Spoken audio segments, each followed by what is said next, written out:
하나님의 말씀 사도행전 2장 1절로 4절을 우리 한 음성으로 깨닫는 마음으로 합독합니다. 시작.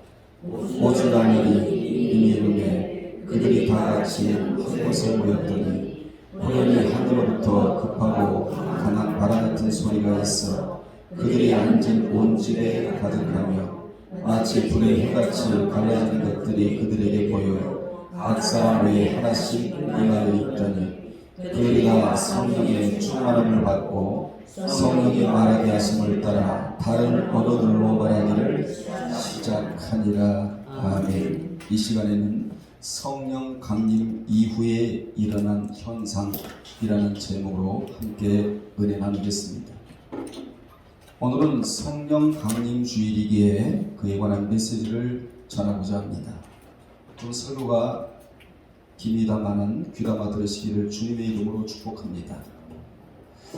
본문에 성령이 임하시는 것은 이미 사도행전 1장 5절에 예언된 대로 어떻게 예언이 되어 있죠? 요한은 물로 세례를 베풀었으나 너희는 몇 날이 못되어 성령으로 세례를 받으리라 라는 말씀대로 오순절 날에 이루어진 일입니다. 예언의 성취다, 그렇게 말할 수가 있습니다. 오순절 날은 구약과 신약의 두 절기로 분리가 되는데, 구약의 오순절은 이스라엘 백성들이 애굽의 신왕국의 노예 생활에서 탈출한 지, 즉 6월절 이후 50일째 되는 날에 시내산에서 십계명을 받은 날을 기념하는 날인데, 레위기 23장 21절에 그들은 그날을 역사적으로 지켜왔습니다. 이날이 신약으로 넘어오면서 오순절은 성령 강림절로 바뀌게 되는 것입니다. 변천이 됐다 그 말이지요.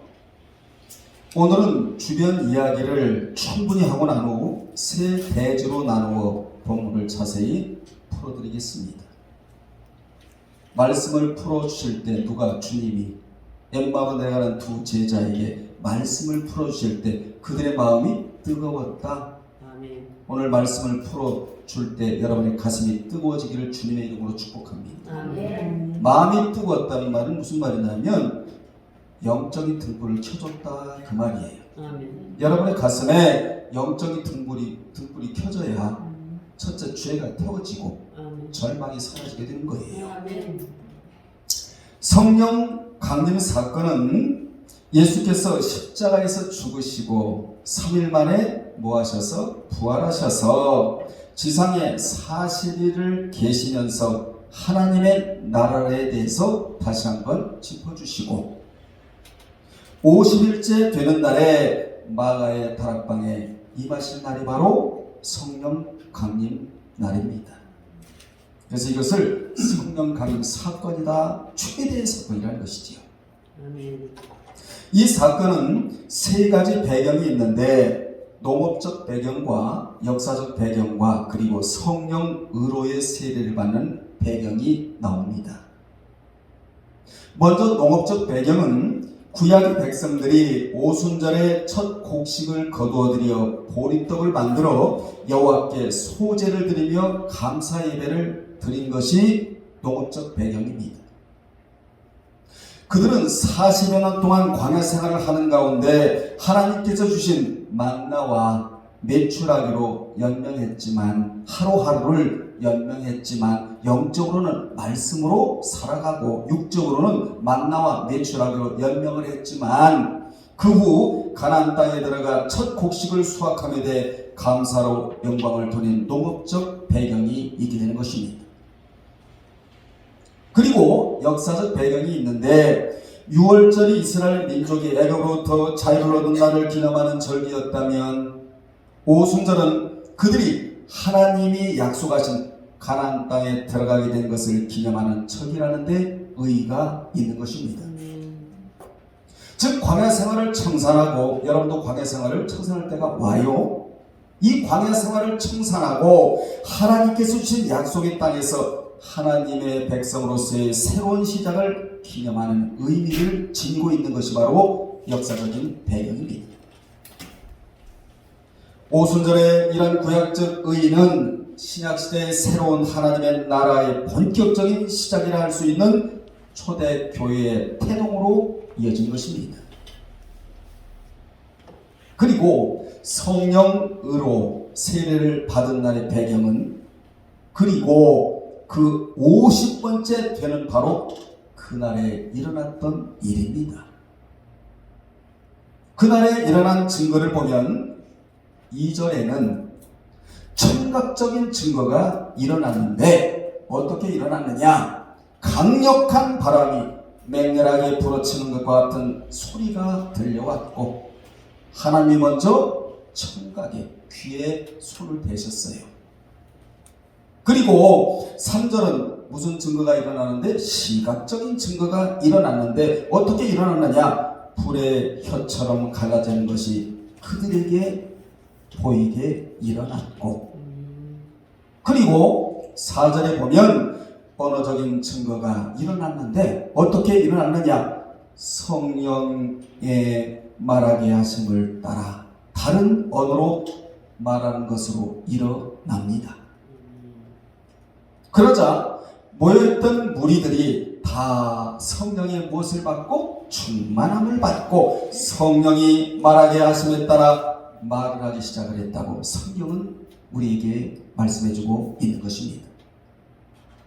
이렇게 되기까지는 이미 부활하신 주님이 제자들을 향해 숨을 내쉬면서 뭐라고 말씀하시느냐? 성령을 받으라. 아멘. 요한복음 20장 22절에서 성령을 받으라 이렇게 하셨고 그리고 승천하시면서는 성령을 받을 때까지 예루살렘에서 기다리라고 누가복음 24장 49절에서 말씀하셨고 또한 오직 성령이 너희에게 임하시면 너희가 권능을 받고 땅끝까지 이르러 내 증인이 되라고 사도행전 1장 8절에서 말씀해 주셨습니다.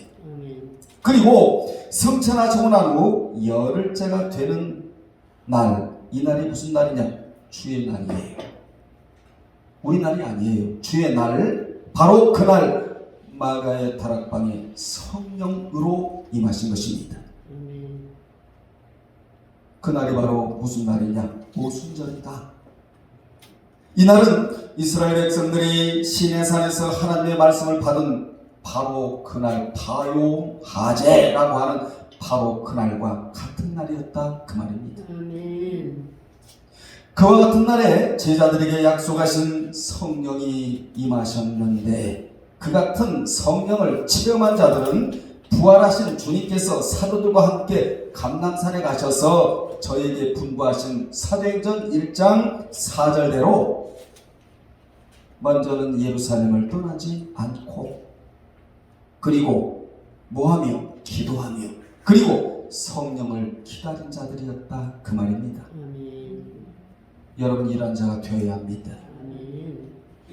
주님은 그들에게 장소는 떠나지 말아야 하고 그리고 기도는 어떻게 하라? 간절하게 하라. 이렇게 당부하셨어요. 그렇다면 왜 당시 예루살렘의 상황이 어땠기에 주님이 예루살렘을 떠나지 말라고 하셨는가? 우리 이 배경을 알아야 돼요. 첫째, 당시 예루살렘은 사탄의 기세가 득세한 곳이었고 그리고 두 번째로 마귀의 세력이 예수님을 십자가에 못 박은 곳이었고 그리고 세 번째 믿는 자를 잡아 죽이려고 한 것이 바로 예루살렘이었습니다. 이같이 예루살렘은 예수님을 잡아 죽였을 뿐 아니라 예수 믿는 사람도 잡아 죽이려고 한 것이 바로 어디였다고요? 예루살렘이었다는 것입니다. 그러므로 제자들이 숨어서 나타나지 못하고 있는 때가 바로 그때였어요. 한마디로 말하면 예루살렘은 기독교 박멸 운동이 한창 전개되고 있는 곳이었다. 그러므로 제자들이 문을 닫고 숨어있는 그때에 여러분 생각해 보세요. 예루살렘을 떠나지 않는다는 것은 보통 시간으로는 할 수 없는 일이었다 그 말이에요. 그런데 주님은 그곳을 뭐하라? 떠나지 말아라. 인간의 생각으로는 떠나야 돼요. 주님은 절대로 떠나지 말아라. 떠나지 말라고 하신 이유가 무엇이냐? 생명을 내놓고 말씀을 지키게 하기 위함이라는 것입니다. 생명을 내놓아야만 예루살렘을 떠나지 말라는 말씀을 지킬 수가 있기 때문이에요. 여러분, 떠나면 마귀에게 치는 것이고 안 떠나면 마귀를 대적하는 것이라 죽으면 죽으리라는 정신으로 그곳에서 주님이 주신 말씀으로 이기라! 그 말이에요. 이기라. 말씀만이 마귀를 이깁니다. 이런 의미가 들어있다는 사실을 우리는 배경적으로 알아야 된단 말이에요. 그래 본문을 올바로 이해할 수가 있게 되는 것입니다. 그러므로 주님은 말씀이 곧 생명이라는 교훈을 주기 위해 어디를 떠나지 말라고요? 예루살렘을 떠나지 말라고.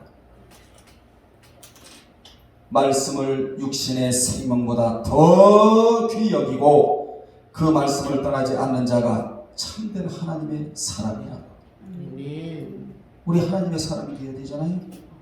하루를 살아도 이것을 가르쳐주기 위해서 예루살렘을 떠나지 말라고 그렇게도 당부하셨습니다.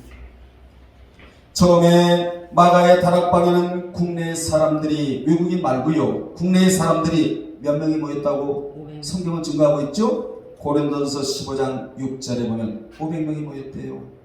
500명이 이렇게 모였다가 주님의 말씀을 무시하고 장소를 떠나지 말아라 이것도 무시하고 간절하게 기도하라 이 말씀도 무시하고 380명은 장소를 떠나고 기도를 떠나버리고 말았어요.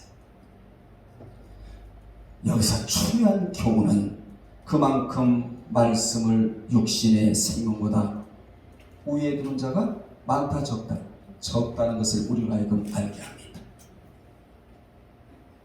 오늘날에도 주님은 말씀에 대하여 소중히 여기는 자, 이 자가 있는지 없는지를 주님은 시험하세요. 여러 가지 환경으로 주님은 시험하십니다. 그때 진리를 헌신짝처럼 내버리는 자가 있고 진리 안으로 파고들어오는 자가 있다는 것입니다. 여러분 어떤 자가 되어야 되겠습니까? 힘들고 어려워도 진리 안으로 파고들어가는 여러분 되시기를 바랍니다. 진리를 헌신짝처럼 내버려서는 되는 일이 없습니다. 이같이 떠나지 말라는 곳에 있고 기도하라는 장소에서 기도하자 주님께서 약속하신 성령이 그들에게 임하였다라는 내용이에요. 그러면 성령이 왜 그렇게도 중요하기에 장소를 떠나지 말고 간절한 마음으로 기도하라고 하셨는가? 로마서 8장 9절에 답이 나오는데 거기 보면 만일 너희 속에 하나님의 영이 거하시면 너희가 육신에 있지 아니하고 어디 있나니 영에 있나니 누구든지 그리스도의 영이 없으면 그리스도의 사람이 아니래요. 그래서 우리는 우리 속에 계신 성령 하나님을 확신하면서 성령으로 충만해지고 하나님의 영이 항상 내 속에 있는 것을 의식하며 살아가야 되는 것입니다. 그럴 때 그분이 나를 새롭게 하시고 나를 뜨겁게 하시며 나를 강하게 하시고 나와 함께 하시며 주님이 주셨던 말씀을 생활 가운데 생활하게 하셔서 결국 지키게 하셔서 복을 받게 하신 분이 성령 하나님이시다. 본문에 보면 성령 강림의 세 가지 현상이 나타나는 것을 볼 수 있는데 강한 바람이 휘 이런 소리를 내면서 성경은 뭐라고 말씀하고 있죠? 급한 소리가 들렸고 휙휙 하면서 불의 혀처럼 갈라지는 것들이 보였으며 그리고 그들의 입에서는 다른 언어들이 쏟아져 나왔다고. 무슨 언어들이 쏟아져 나왔습니까? 복음을 전할 수 있는 언어들이 쏟아져 나왔다는 것입니다. 본문을 자세히 보면 귀가 열리고, 따라합시다. 귀가 열리고, 또 뭐가 열리고, 눈이 열리고, 또 뭐가 열렸다? 입이 열리는 에바다 사건이 일어난 거예요. 오늘 예배를 드리면서 여러분에게도 귀가 확 열어지고 눈이 확 열어지고 동시에 입이 열리는 에바다 사건이 예배드리는 여러분 앞에 일어나기를 주님의 이름으로 축원합니다. 이 에바다 사건이 일어나야 되는 거예요. 열리다, 열리다. 자, 다시 한번 강조한다면 막혔던 것이 확 뚫렸다는 거예요. 닫혔던 것이 확 열렸다는 겁니다. 맺혔던 것이 확 풀렸다는 거예요. 이 시간 여러분들의 마음에 에바다의 역사에 막히고 닫힌 것이 열리고 뚫어지고 풀려지는 사건이 일어나기를 주님의 이름으로 축원합니다. 원래 인간은 열려져 있었어요. 태초에 에덴 동산에서의 아담은 모든 것이 열려져 있었단 말이에요. 그는 하나님의 음성을 직접 들을 수 있었고 그는 하나님을 대면하여 보면서 같이 산책하였으며, 여러분 하나님과 산책해 본 적이 있습니까? 여러분 혼자 산책하시죠? 성령님과 함께 산책 좀 해보세요. 이건 해본 사람이나 아는 거라. 그리고 아담은 하나님께 직접 말씀드릴 수가 있었습니다.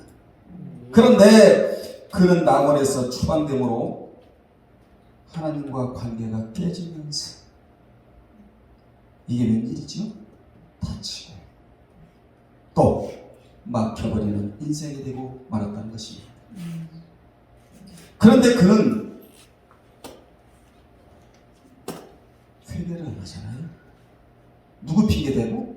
하와 핑계대고. 여러분 여기서 중요한 교훈은 우리도 마찬가지라는 거예요. 성경은 교훈덩어리거든요. 우리도 성령님과 관계가 좋을 때는 귀가 열려요. 그래서 귀가 열려서 성령의 음성을 들을 수가 있어요. 여러분 말씀을 말씀하게 들려옵니까? 성령께서 여러분의 귀를 열어주셨다는 증거예요. 눈이 열려 삶에 꼭 필요한 것을 볼 수 있게 된다는 것입니다. 남의 단점을 보지 않고 장점만 볼 수 있는 눈. 입이 열려지게 되면 기도가 살아나게 되고 하나님 앞에 찬양을 올 수 있게 된다는 것이지요. 그래서 우리는 성령의 도우심으로 이 세 가지가 열려야지. 닫힌 인생이 되면 안 된다라는 교훈을 여러분의 가슴으로 받으면서 오늘 예배를 드려야 된다 그 말입니다. 여러분 성령님과 화친하십시오. 그러면 에바다 즉 열린 인생을 살아갈 수 있지만 성령님과 하나님과 예수님과 말씀과 관계가 깨지면 닫힌 인생을 살아갈 수밖에 없다는 것이에요. 그래서 우리는 늘 나의 신앙 상태를 점검해야 한다는 것입니다. 우리는 늘 생명의 주인이신 성령님과의 관계가 깨지지 않게 삼가 조심을 해야 되는데 깨지고 안 깨지고의 결과는 엄청나게 벌어진다는 것입니다. 특히 질서를 만드신 하나님과의 관계가 깨지지 말아야 된다는 거예요. 그러면 죽음이에요. 그래서 하나님은 아담을 향해 너는 정령 죽으리라 이렇게 선언하셨잖아요. 그러므로 구원은 바로 그 죽음에서 다시 살려내는 것입니다. 하나님은 인간을 다시 살려내기 위해서 줄곧 인간 곁에 성령님으로 계셨다는 거예요. 얼마나 든든합니까? 여러분 곁에는요 적어도 천사가 몇 천사가 있고 네 천사가 있는데 나에게 기쁨을 주는 가브리엘 천사가 여러분 곁에 있고 아멘. 나를 지켜주는 미가엘 천사가 있으며 아멘.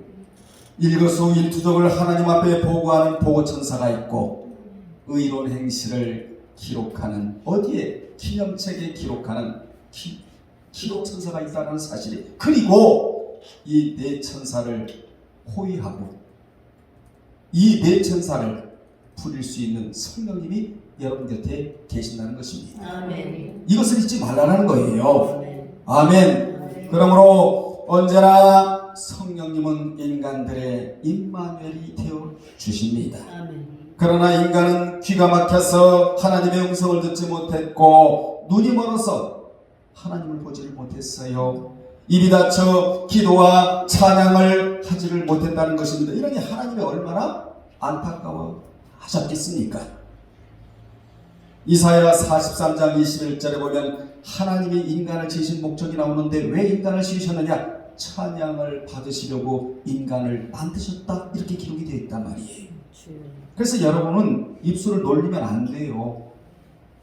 입술이 부지런해야 돼요. 비판하는 입술이 아니라 틈만 나면 입술에 기도 소리가 퍼져나가고 찬양 소리가 퍼져나가고 이게 고급 입술입니다.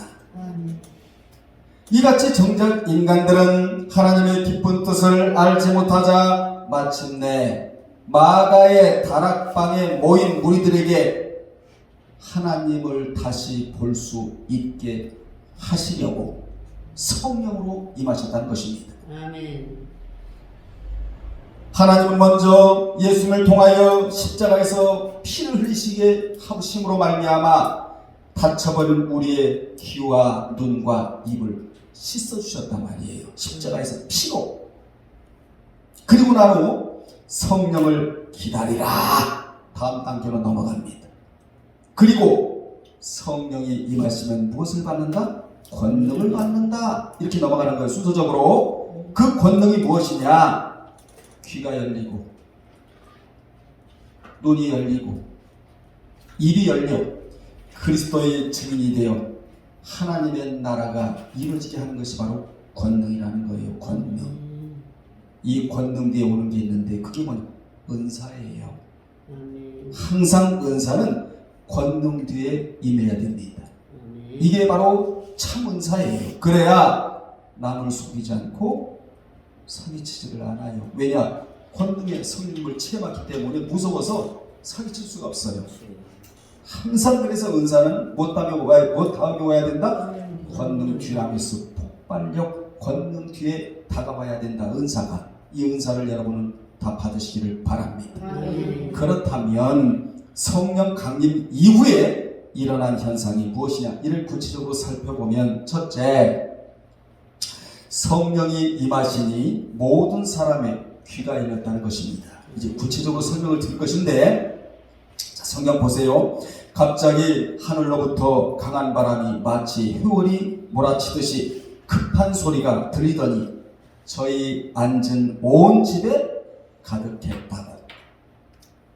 가득했다고. 따라합시다. 하나님은 영이시다. 영은 물체입니까? 비물체입니까? 비물체이기 때문에 눈으로 볼 수가 없어요.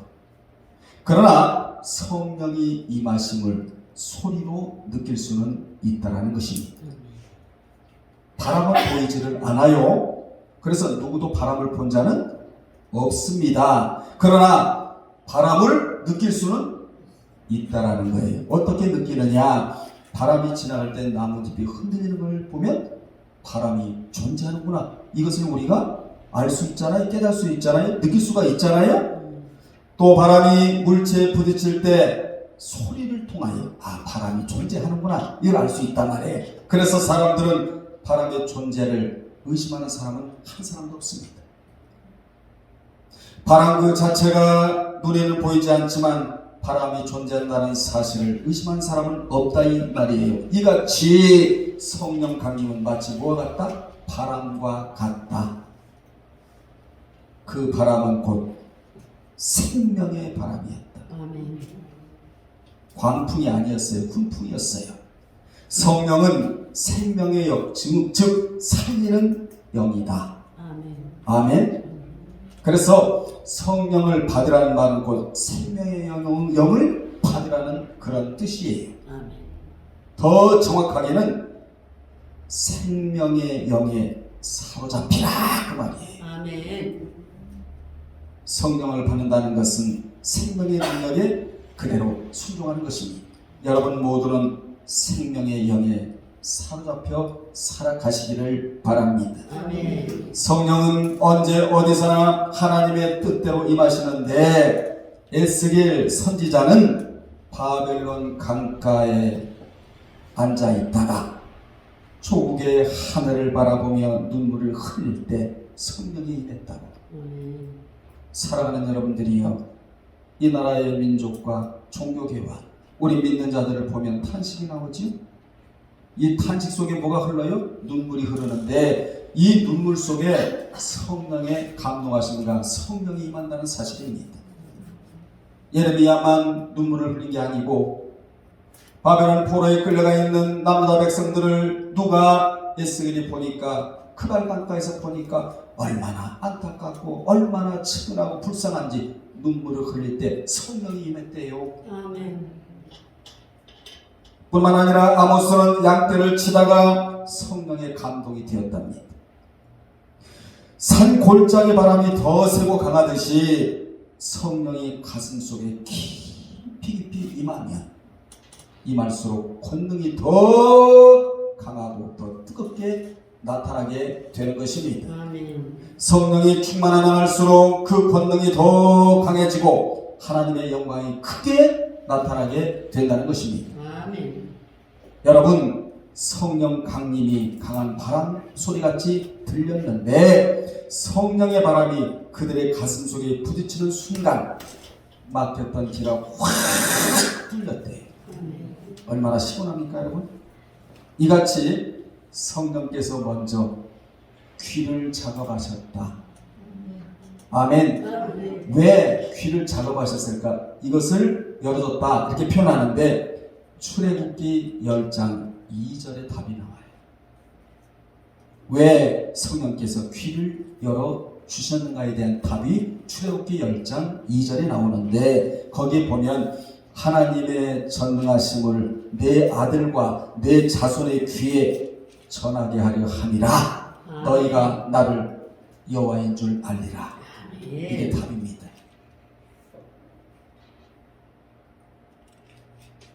무슨 답을 제시해주고 있죠? 귀가 열려야 하나님의 말씀을 들을 수가 있고 아멘. 하나님을 믿어야 하나님을 증거할 수가 있게 된다는 것입니다.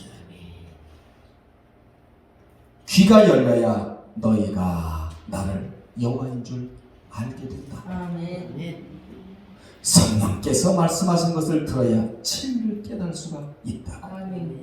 그래서 주님은 성령은 진리의 영이기에 누가복음 9장 44절에서 말씀을 어디에 담아두라? 귀에 담아두라. 이 귀 문제가 굉장히 중요합니다. 여러분의 귀의 문제가 굉장히 중요하다는 사실을 오늘 시간에 기억해야 된다 이 말이에요. 아멘. 귀의 말씀을 담아두라 그러셨어요. 아멘. 아멘. 그러므로 말씀을 듣는 귀는 복된 귀, 아멘. 듣지 못하는 귀는 복된 귀가 아니에요. 여러분은 늘 귀에 대고 복된 귀가 될지어다. 아멘. 오른쪽 귀도 복된 귀, 왼쪽 귀도 복된 귀, 복된 귀가 될지어다, 복된 귀가 될지어다. 이렇게 귀에다 대고 늘 기도하는 여러분이 돼야 된다 이 말이에요. 아멘. 아멘. 아멘. 그래서 성령님은 먼저 듣는 문제부터 작업하셨다. 아멘. 듣는 자가 복이 있고, 따라합시다. 듣는 자가 복이 있고 듣는 자가 복이 있고 들어야 살 수 있다라는 거예요. 들어야 살 수 있다. 그래서 먼저 여러분들의 귀가 활짝 열려서 성령이 임하시는 것을 오늘 예배를 통하여 느끼시기를 주의 이름으로 축원합니다. 아멘. 출애굽기 21장 6절에 보면 아주 의미심장한 말씀이 기록되어 있는데 어디에요? 출애굽기 21장 6절에 거기 보면 매 7년마다 종을 풀어줌으로 주고 자유를 줄 때 종이 스스로 주인 곁을 떠나기 싫어서 그냥 남겠다고 하면 그 종의 귀를 무엇으로 뚫어? 송곳으로 뚫어 표를 하라고 이렇게 기록이 되어 있어요. 이는 이 말씀이 주는 의미는 영원토록 우리의 주인이신 주님을 섬긴다는 영적인 의미의 표시이기도 합니다. 우리 모두는 영원토록 하나님의 종이 되기를 다짐한 자들이죠. 여러분 다짐한 자들 아니에요? 우리가 주님을 로드, 주님이라고 부르잖아요. 이 부를 때는 이 뒤쪽에서는 이런 의미가 있단 말이에요. 나는 주님의 노예입니다. 이 의미가 기본적으로 들어있단 말이에요. 노예인데 보통 노예가 아니고 거룩한 주님의 노예입니다. 말씀의 노예입니다. 우리가 주님 그럴 때는 주님 저는 주님의 거룩한 노예입니다. 이 의미가 들어가 있다 이 말이에요. 아멘. 여러분들의 귀는 다 성령의 송곳으로 뚫어진 줄로 믿습니다. 우리는 그렇게 뚫어진 길을 사탄에게 맡기면 안 된단 말이에요. 말씀 듣는 복된 귀가 되어야지요. 두 번째, 성령이 임하시니 눈이 뜨였다네요. 불의 해같이 갈라지는 것들이 저에게 보였다고 성경은 말씀해주고 있습니다. 대초에 하나님은 인간에게 영적인 것을 볼 수 있는 눈을 주셨는데 그만 사탄의 유혹에 넘어가 범죄하는 순간 영적인 눈은 감겨버리고 영적인 눈이 떠져야 미래를 볼 수가 있거든요. 반대로 세상을 보는 눈이 밝아졌어요. 여러분 어떤 눈이 밝아져 있나요? 주님을 바라보는 눈은 시력이 굉장히 좋아야 돼요. 세상 보는 눈은 거기에 비해서 낮아진다 이 말이에요. 그래서 제가 늘 말씀드리잖아요. 성경과 가까워지면 하나님과 가까워지고 성경과 멀어지면 세상과 가까워지는데 우리는 세상과 가까워져서는 아무 소용이 없는 사람들입니다. 이렇게 영적인 눈이 감기고 반대로 세상 보는 눈이 밝아지니까 아름다운 것은 보이지 않고 수치스러운 것만 보인다는 것이에요. 그러니까 볼 것은 보이고 보지 말아야 할 것은 보이지 않아야 하는데 이것이 거꾸로 되고 말았다는 것이지요. 즉 볼 것은 안 보이고 보이지 말아야 할 것을 보았다는 것입니다. 그런 것을 여기에서 다시금 회복시켜 주는데 어디에서? 오순절의 마가의 다락방에서 다시금 눈을 회복시켜 주는 거예요. 비정상인 눈을 정상으로 만들어 주셨다 그 얘기예요. 아멘. 그래서 정상은 뭐냐? 하나님의 질서를 지키는 것이 정상이에요. 비정상은 하나님이 만드신 질서를 깨버리는 것, 이게 비정상입니다. 잘못됐어요. 이것은 영어로 디스오더라고 하는데 영적 질환이 걸려있는 상태가 뭐냐? 하나님의 질서를 깨는 거예요. 여러분 죄가 뭔지 아십니까? 죄의 정의는 하나님의 세워놓으신 질서를 깨는 것, 이게 죄란 말이에요. 교회에도 질서가 있고 사회에도 질서가 있고 국가에도 질서가 있고 단체에도 질서가 있고 사람이 2명 이상 모이는 것을 사회라고 말하는데 이 사회 속에 뭐가 존재해야 되는 질서가 존재해야 되는데 오늘날의 질서가 깨져 있단 말이에요. 우리 모두는 영적 질환이 걸리면 안 됩니다. 정상적인 생각에서 정상적인 사고로 의식을 가지고 정상적인 생활을 해야 하는 것이 바로 우리가 해야 할 신앙 생활인 것이다 그 말이죠. 하늘은 밝음이요 땅은 어둠입니다. 밝음은 사랑이요 어둠은 미움이에요. 사랑은 기쁨이요 미움은 고통입니다. 기쁨은 생명이요 고통은 죽음이에요.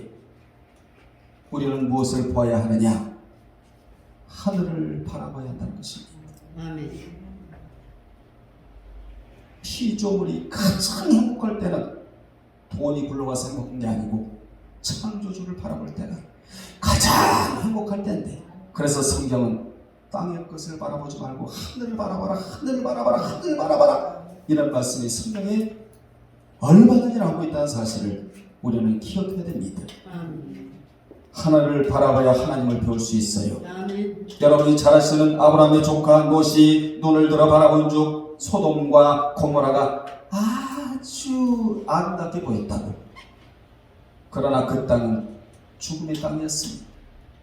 그러나 아브라함이 비록 황폐한 동서남북을 바라봤지만 그의 눈에는 만군의 여호와 하나님이 보였대요. 세상에. 그래서 복의 근원이 되는 겁니다. 오늘부터 여러분의 눈이 바뀌어야 돼요. 아멘. 세 번째, 성령이 임하시니 그들의 입이 열렸다. 그들은 성령이 말하게 하심을 따라 다른 언어로 말하기를 시작하니라. 이 세 번째 현상은 성령 충만이 목적이요.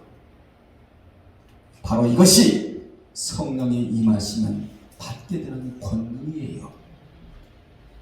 성령께서 귀를 열어주시고 눈을 뜨게 하신 것은 바로 그 입을 열게 하기 위함이었다. 그래서 그들은 그것에 관해서 다른 사람들에게 증거한 축복의 입술이 되었다네. 입술도 축복이에요. 귀도 축복이야. 눈도 축복이야. 이 축복이 여러분에게 임하기를 바랍니다. 이것을 축복이라고 생각하는 사람들이 얼마나 있겠습니까? 최고의 축복이 바로 이러한 축복이에요. 이러한 축복을 먼저 받아야 물질이 따라오게 되어 있단 말이에요. 주님께서 당부하신 것은 뭐지요? 복음을 전하라는 것이었는데 예수님이 만인을 대속하기 위해 죽었다가 사흘 만에 다시 살아난 것을 증거하라는 것입니다. 아멘. 그래서 뭘 열어주셨다고? 입술을. 잘 들으십시오. 왜 주님이 입술을 열어주셨느냐? 배경이 있다고 했어요. 당시 그들의 입은 꽁꽁 얼어붙어 있었다고 해요. 한마디로 말하면 입이 닫혀 있었다. 왜 그렇죠? 겁이 나서 입을 열 수가 없었어요. 두려워서 예수라는 소리를 낼 수가 없었습니다. 그런데 그때 그들에게 성령이 임하자 귀가 확 열어지고 눈이 확 열어졌으며 입이 열어졌답니다.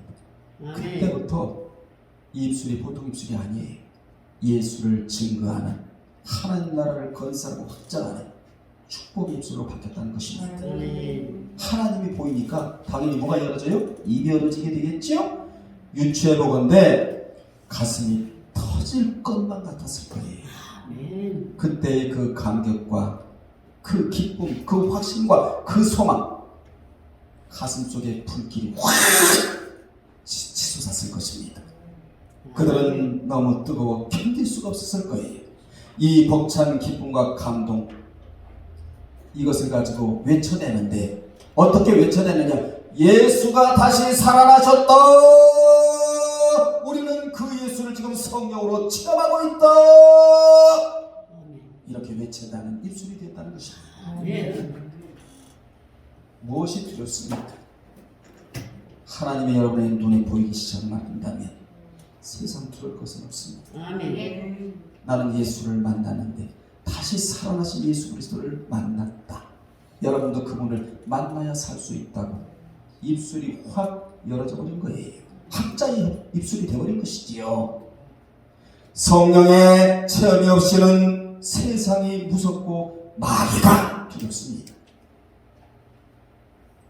여러분이 잘 아시는 출애굽기 4장 12절에 보면 하나님께서 모세를 부르셨어요. 이걸 소명이라고 말합니다. 부르신 목적이 뭐냐? 내 백성 이스라엘을 애굽에서 해방시키라. 이래서 모세를 콜링하신 거예요. 그런데 모세는 겁이 났어요. 누가 보였죠? 살아있는 바로가 보였단 말이에요. 겁이 나가지고 바로가 무서워서 겁이 났어요. 그래서 그는 하나님 앞에 이렇게 핑계를 댑니다. 하나님, 나는 말할 줄 모릅니다. 사도행전에 보면 말의 달변가가 모세였다. 이 소리를 들으신 하나님이 서운하셔가지고 그래? 아론을 붙여줄게 하는 바람에 출애굽기 32장에 가면요, 이 아론 때문에 금송아지를 만들어 놓고 시내산에서 육받고 내보니까 막 난리가 나버렸죠. 속이 썩을 대로 썩은 사람이 아브라함이야. 하나님 앞에서 핑계를 통하지를 않아요.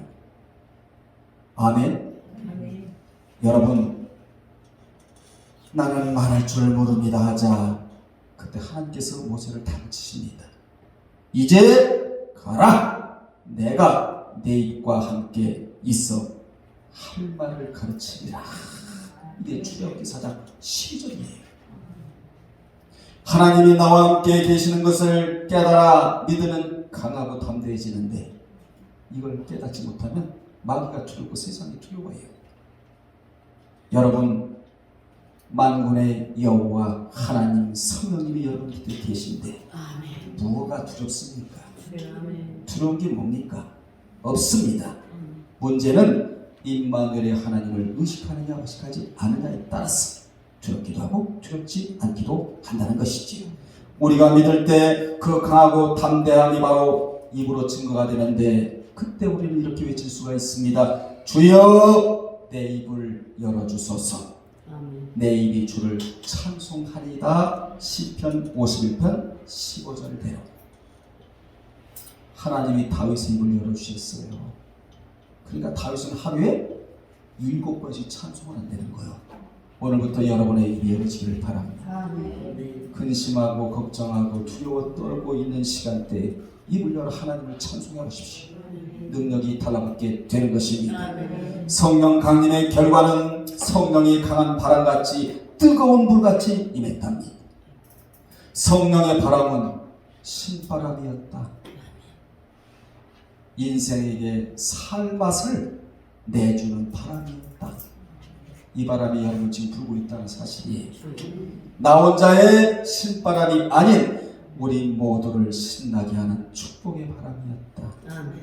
한마디로 우리 모두를 살만 나게 하는 성령의 바람이었다는 것입니다. 아멘. 내 안에 뜨거운 생명 운동이 일어나는 바람이었다는 것입니다. 그 바람은 불의 혀같이 갈라져 다른 사람에게 옮겨 붙는 바람이었다. 아멘. 오순절날 제자들에게 성령이 임하니까 비겁하게 도망가고 두려운 문들을 닫아 걸었던 그들이 오히려 강하고 담대해져서 밖으로 나와 예수를 증거하기 시작합니다. 뭐가 달라졌어요? 입술이 완전히 달라져 버렸어. 복음의 입술이 되었다 그 말입니다. 아멘. 그리고 서로 사랑했다. 그들은 뜨겁게 사랑을 했다. 요한복음 15장 17절에 있는 말씀처럼 내가 이것을 너에게 명함은 너희로 서로 사랑하게 하려 함이니라. 이에 역사가 일어났다는 것입니다. 아멘. 그러자 말교 떡기 물리 찬선이 동시에 일어났다. 이게 초대교회인데, 초대교회 그러면 말교 떡기 물리 찬선, 말은 말씀이 살아있었다. 교제가 살아있었다. 서로 떡을 뗐다. 기도가 살아있었다. 물질을 통행했다. 예배가 살아있었다. 찬송이 살아있었다. 마지막에 선교가 끼어들어오는 자리가 초대교회의 자리입니다. 예. 한마디로 말하면 교회 안에 사랑이 넘쳤다. 아멘. 기쁨이 넘쳤대요. 아멘. 우리 예일교회가 이러한 교회가 되어야 합니다. 아멘. 이 영상을 보는 모든 분들의 교회마다 이 은혜가 있기를 주의 이름으로 축복합니다. 아멘. 함께 떡을 떼며 기쁨과 순전한 마음이 충만했다고 성경은 기록을 하고 있는데, 여러분 그 사랑의 물결이 세상으로 흘러 넘쳤대요. 넘치니까 사도행전 2장 47절에 보면 하나님을 찬미하며 온 백성에게 칭송을 받았다고. 아멘. 하나님을 사랑하고 그 사랑이 이웃사랑으로 나타났다는 것입니다. 이것이 예수 그리스도의 십자가의 사랑이다. 아멘. 그들에게 성령이 맞아 그 마음에서 생수의 강이 흐르면서 기쁨과 은혜와 사랑이 넘쳐났다는 거예요. 아멘. 얼마나 풍성하게 넘쳐 흐르는지 이웃들에게 퍼주고, 이거 다 전할 수가 없어서 지금 제가요 막 가슴만 뜨거운데 퍼져도 끊임없이 솟아났다는 것이죠. 아멘. 그러자 세상 사람들이 교회를 뭐했다? 손가락질했다, 칭찬했다는 거예요. 세상의 불신자들이 교회를 부러워했대요. 그래서 교회를 찾아오는 수가 날마다 늘어나게 되었다. 우리 하나님이 전도자가 되어주셨다. 아멘. 이 엄청난 말씀이 사도행전 2장의 하반절에 들어오게 되는 것입니다. 아멘. 결론 내리겠습니다. 여러분은 신앙생활을 할 때 성령님과 파트너십이 되시기를 바랍니다. 아멘. 무슨 일을 하셔도 그분과 공동으로 경영하세요. 여러분 혼자 경영하지 마시고 신앙도 경영이요, 가정도 경영이요, 사업도 경영이요, 모든 것이 경영인데 경영의 정의는 사람을 잘 써서 성과를 이뤄내는 것을 경영이라고 말을 하는데 이 경영을 여러분 혼자 하지 마시고 성령과 파트너십이 돼서 공동으로 경영해 나가라 그 말이에요. 아멘. 그럼 실패함이 없는 겁니다. 아멘. 그분과 협력관계를 유지하시고 조합관계를 유지하시며 케미가 맞아야 된다. 요즘 그런 말 자주 하잖아요. 제휴관계가 되시기를 주님의 이름으로 축원합니다. 아멘. 신앙생활에서 승리하고 환경의 복을 받으며 사역을 감당하려면 꼭 성령의 파트너가 필요하다는 것입니다. 아멘. 그러므로 누구든지 신앙과 사역에서 승리하기를 원한다면 반드시 성령님과 함께해야 한다. 아멘. 성령의 인도를 받지 않고는 이 목표에 도달하기는 절대로 불가능한 것입니다. 우리는 거짓 짝퉁 이것과 싸워서 이겨야 돼요. 아멘.